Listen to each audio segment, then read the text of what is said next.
It's on. Hello! You a Muppet? Welcome to Sharon's kitchen. Jordan is behind the screen today taking the video. We're making an easy bread, and we're taking 4 cups of flour, and we are going to mix it with yeast from a packet of yeast, or you can just take yeast, and 2¼ teaspoons is equal to a packet of yeast, rapid rise, active yeast, whatever kind you like. It's all basically the same. It's about 2¼ teaspoons. And then we're going to mix it together over in the mixer. Meet you at the mixer.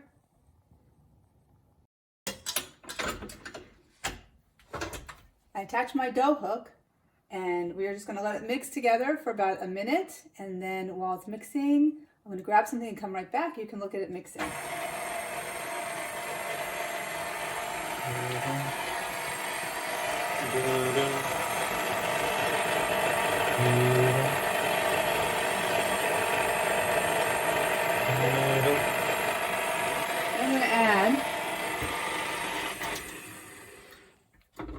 I'm going to add 1¼ warm water, and I checked the temperature of the water with a digital thermometer. Where's my tablespoon? It's over here. Just to make sure it's about 105 degrees approximately. Otherwise, it will be too hot for the yeast. The yeast don't like it much more than that. And then I add a tablespoon of honey. Let's see if this comes off. One can stand here while the honey drips. I should have brought over a little spatula. Should have brought a magazine. Oh yeah, there you go. Here we go.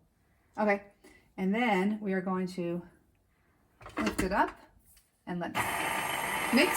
Take a look.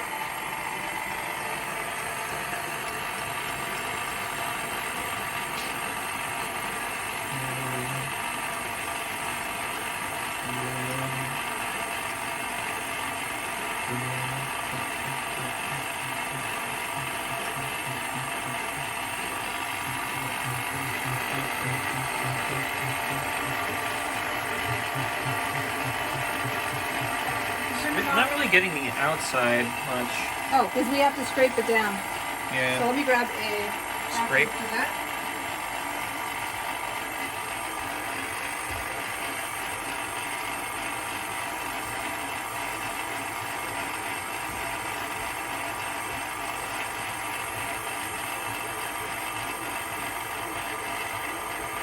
Stop it for a moment. Pull it down. And then we will scrape it in here. I still need to add another ¼ cup of water, so that it has a little bit more moisture in it. This recipe for just regular daily bread does not call for any eggs. So the only moisture it's going to get is from the water and a little bit from the honey. But the honey really is for the yeast, so that it has something to help it rise and expand. All right, here we go. Try again. I'm going to grab a little more water.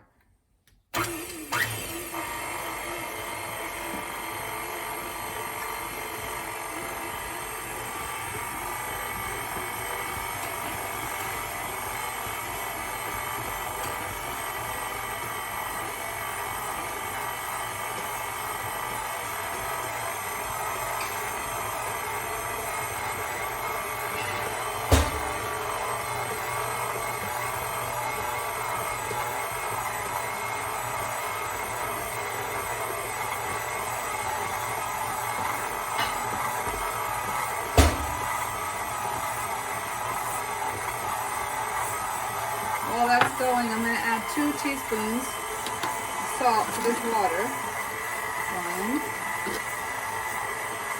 2 teaspoons of salt to the water. And then I'm going to add that in to the other ingredients like this. Set that into incorporate.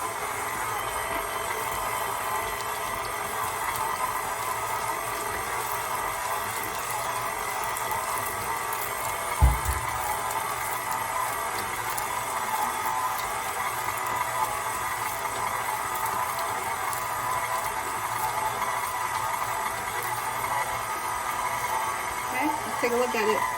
Oh, it looks good. Let's just make sure it comes off here. We're gonna pull it down. Oh, it's really looking good. It's very rubbery looking. It's sticking together. You can see that. I may add a little bit more flour later, but I may not. I haven't decided that yet. I always decide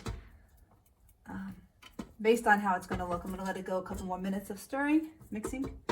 And then I still have more water to add in if I need to as well. But let's use this one so far.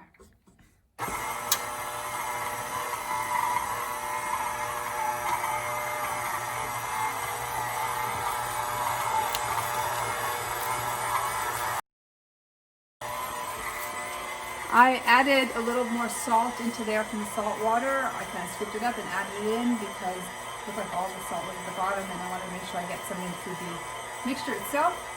It looks like it has plenty of water in there right now, and it's being mixed as we speak. And you can go take a look at it. It looks pretty good.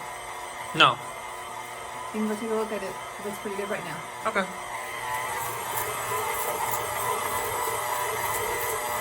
That looks really good. Okay, I'm gonna turn it off. I'm gonna take it down. It may need even a little bit more flour. We'll see. It actually might be okay. And I'm gonna take out a little mat to work it on. To just knead it by hand for a minute or two before I let it sit. Do it over here. Get all my stuff out of the way. This has absolutely nothing to do with the recipe. I just cleaned some fruit today. And I'm gonna take this out. But you know what? Let me wash my hands first. I have some sticky dough on my hands. Hygiene. Yeah, I'm going to get more sticky dough on my hands, but I wanted to get the honey off from the spoon. Okay.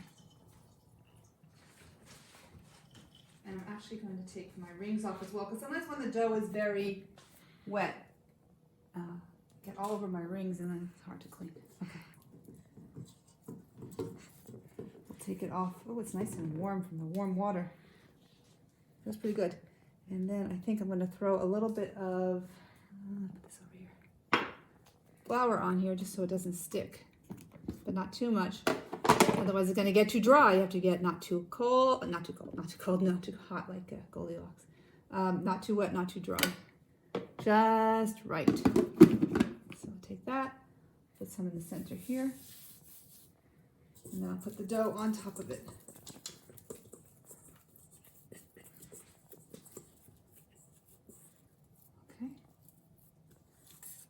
Looks really good. Almost all of it came out. And just bake it as is. Well, you want to let it rise a little, right? So we are going to knead it a little bit, and the flour on the board here actually is helping a lot. Otherwise, it's very sticky.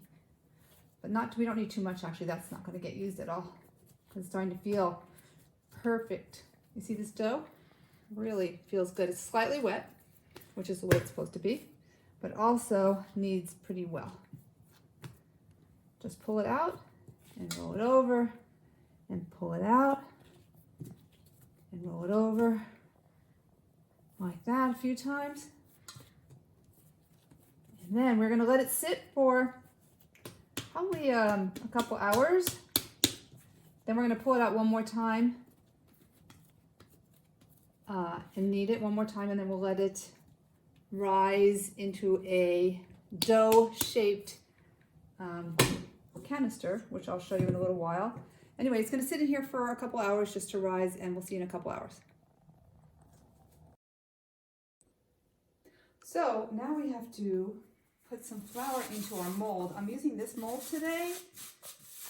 It creates nice little rings on the bread, so I like to use this for the way it looks. And I'm adding some flour to it. This makes it pop out a little easier later on. So there we go, and look how nicely the dough has risen. Beautiful. So all we're going to do is just plop it right in here. It'll help coming out. There we go. Oh, it's coming out so beautifully. It's a little tacky, T-A-C-K-Y, which means a little wet, a little sticky, which is just exactly how it needs to be. And it came out of here. Oops, sorry. There. And we're just going to put it like that. And it's still pretty much in its ball form, but What it's going to do is we're going to let it sit again covered for another half hour or so, half hour, 45 minutes. And it's going to start to expand and it's going to get these rings imprinted on the dough. So I'm going to cover it and then we'll be back again in about half hour, 45 minutes. Thanks. So we are going to uncover it. Look how it's poofed up. And it's filled the entire bowl because it keeps rising and rising and rising. We're going to dump it straight on to this parchment and hope that it comes out. Oh, there it goes, there it goes, there it goes. Oh, it's a little bit stuck. A little bit stuck in there. Oh man, last time I did it, it didn't stick at all. Well, that's okay. Anyway, you can see how these grooves are. I'm just going to put it back into place again like that. You can see how these grooves came from the design of this bowl. And then what we're going to do is, I really wish I did it further in the center of this, but I didn't, so what can you do?